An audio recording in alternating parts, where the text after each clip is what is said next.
আসসালামু আলাইকুম। আপনারা যেখানে আছেন আপনাদের সবাইকে স্বাগত জানাচ্ছি আমার চ্যানেলে।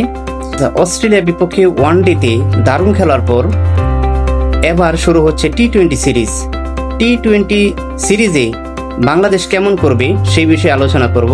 তবে তার আগে আমার অনুরোধ, আপনারা যারা আমার চ্যানেলে নতুন দয়া করে চ্যানেলটি সাবস্ক্রাইব করুন। অস্ট্রেলিয়ার শক্তিশালী বটে, তবে বাংলাদেশের বিপক্ষে অজেয় নয়।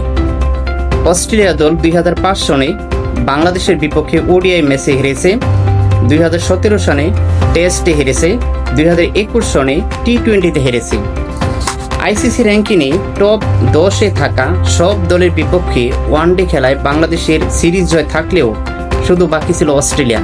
অস্ট্রেলিয়ার বিরুদ্ধে আমরা কোনো সিরিজ এই পর্যন্ত জিততে পারিনি, কিন্তু সেই কাজটি এবার করে ফেলেছে টাইগাররা।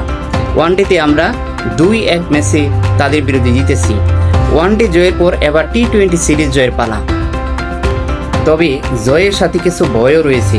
2025 সালে দেশের মাটিতে আমরা যেমন পাকিস্তানকে টি-20 সিরিজ হারিয়েছি, তেমনি ওয়েস্ট ইন্ডিজ এর বিপক্ষে এই দেশের মাটিতেই 3-0 ব্যবধানে টি-20 সিরিজে আমরা হেরেছি। এবারে ভয়কে জয় করতে হবে তানজিদ হাসান তামিম, সাইফ হাসান, লিটন দাস, তৌহিদ হৃদয় এবং শামীম হোসেনদের। তাদের ব্যাটিংয়ে গর্জে উঠতে হবে, তাহলে কেবল অস্ট্রেলিয়াকে হারানো সম্ভব। বোলিংয়ের পাশাপাশি বাংলাদেশের ব্যাটিংটাও যদি একসাথে জ্বলে ওঠে, তাহলে এবারই অস্ট্রেলিয়ার বিপক্ষে টি-20 সিরিজ জয় সম্ভব বলে আমি মনে করি। বাংলাদেশকে আদৌ অস্ট্রেলিয়ার বিপক্ষে টি-20 সিরিজে কোনো ম্যাচে জিততে পারবে বলে আপনি মনে করেন? আপনি কমেন্টে জানাতে পারেন।